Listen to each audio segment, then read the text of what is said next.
Eu tenho na estante praticamente tudo que já foi lançado da Vertigo aqui no Brasil. Eu sou um grande fã, durante muito tempo eu comentava que era a minha editora favorita. Eu sei que não é uma editora, né? É um selo dentro da DC, mas tu entendeu o que eu quero dizer. Nesse vídeo eu quero trazer todo o histórico de por que o selo foi legal, por que ele funcionou, onde é que ele deu errado, e tem alguns motivos que geralmente a galera não comenta, por que ele ainda é relevante, e a cereja do bolo é adiantar um dos próximos títulos que a DC deve anunciar.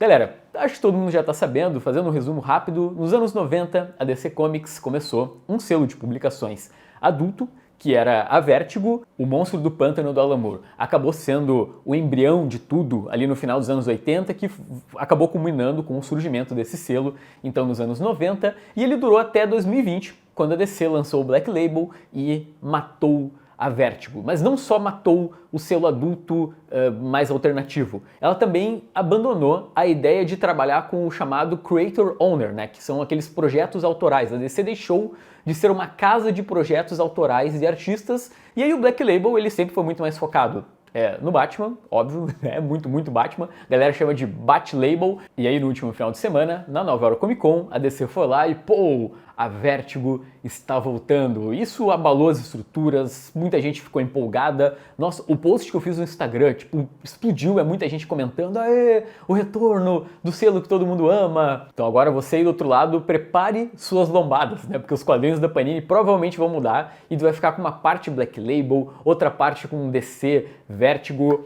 Bom, voltando um pouco a algumas casinhas, por que a Vertigo era interessante? Qual era o grande trunfo desse selo? Como eu comentei antes, a chegada do Alan Moore nos Estados Unidos com o Monstro do Pântano foi algo gigantesco, né? Histórias adultas, etc., para um público mais refinado, e isso deu origem à chamada invasão britânica.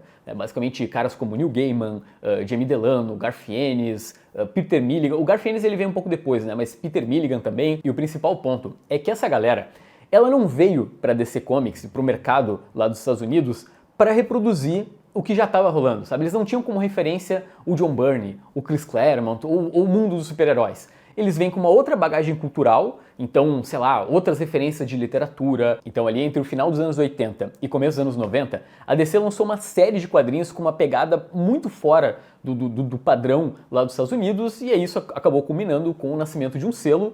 E eu vou citar alguns títulos que, sei lá, me vieram na cabeça. Teve Preacher, de 1995 até os anos 2000, quadrinho incrível. Teve 100 Balas, de 1999 até 2009. Y, O Último Homem, de 2002 até 2008. Fábulas, também de 2002 até 2015. Scalpo, de 2007 até 2012. E acho que talvez o último grande sucesso foi Sweet Tooth, de 2009 até 2013.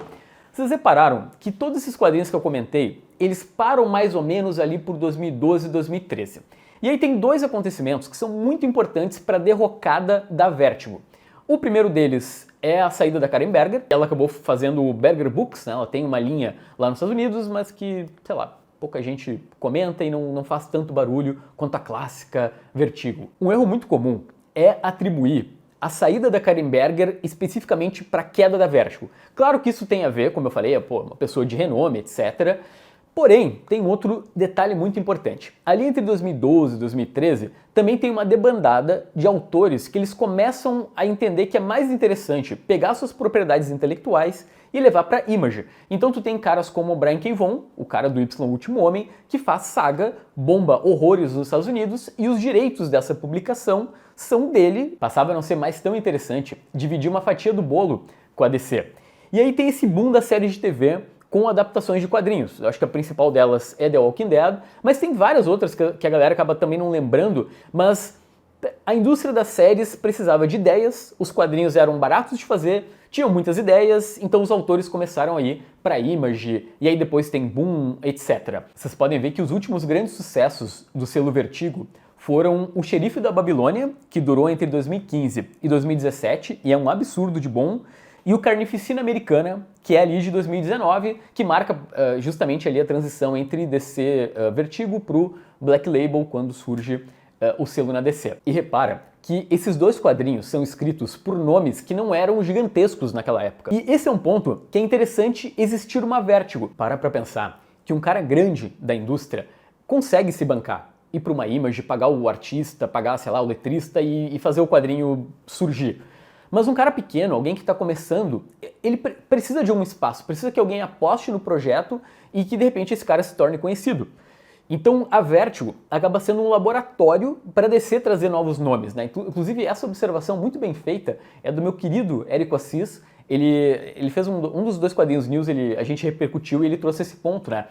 Então o que eu acho que pode ser vantagem para a DC é que essa nova Vertigo, agora a partir de 2025, imagino eu, vai ser um celeiro para DC encontrar novos nomes, revelar artistas e de repente essa galera trabalhar até nos quadrinhos super-heróis da editora, né, etc. Um ponto que dizem que acabou influenciando também a DC a trazer de volta o selo foi aquela série Corpus da Netflix, porque ela é baseada num quadrinho originalmente da Vertigo.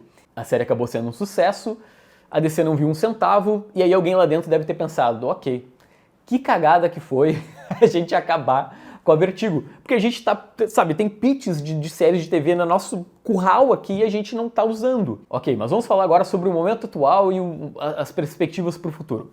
Primeiro de tudo, a nova Vertigo, ela vai ser capitaneada por um editor chamado Chris Conroy. Ele explicou, até no Twitter, que o Black Label, ele continua existindo, né? Vai ser um selo para quadrinhos adultos mais voltados para os super-heróis, né? Para as propriedades intelectuais, que a DC já tem controle e a Vertigo vem para ele. Esse cara, tá? O que ele tem feito ultimamente? Por exemplo, ele está editando O Retorno do Constantine Raiz, que sai como o Sandman Universe lá fora, né? O universo de Sandman. Ao mesmo tempo, ele trouxe O País dos Pesadelos, do James Tynion, que também tem muito cara de Vertigo clássica e é muito, muito bom. E, logicamente, A Bela Casa do Lago, também do James Tynion. Ou seja, eu confio no Chris Conroy. O que ele está fazendo hoje tem muito cara de Vertigo clássica, sabe? Então eu acho que a primeira coisa que ele vai fazer é trazer um quadrinho do Hellblazer, sei lá, começar lá pela edição 320, né? Considerando que já teve outro Hellblazer raiz, imagino que eles não vão começar a partir da 301. Mas, pô, sei lá, tem tanta gente boa aí que poderia fazer um Constantine. Vocês lembram que eu falei no começo do vídeo que eu traria um título que a DC deve anunciar em breve? Pois então, na CCXP 2023, eu conversei com o Eduardo Risso, que vocês devem conhecer, desenhistas do Sem Balas, e ele contou, essa entrevista não foi ao ar porque eu tive um pequeno problema técnico, mas ele me contou que ele e o Brian Azzarello foram convidados para fazer Irmão Lono 2, ou seja, uma sequência do Irmão Lono, né?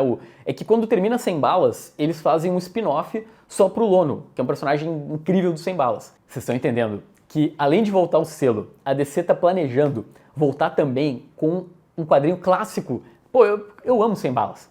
Então, a minha perspectiva é legal para esse retorno. Eu imagino que a DC vai fazer algum acordo com os autores mais consagrados, tipo James Tynion, para fazer alguns quadrinhos nessa nova Vertigo. Porque, galera, só de autor novo não vai dar. Porque é interessante ter alguns nomes consagrados, até pro próprio leitor ter uma confiança no selo como um todo.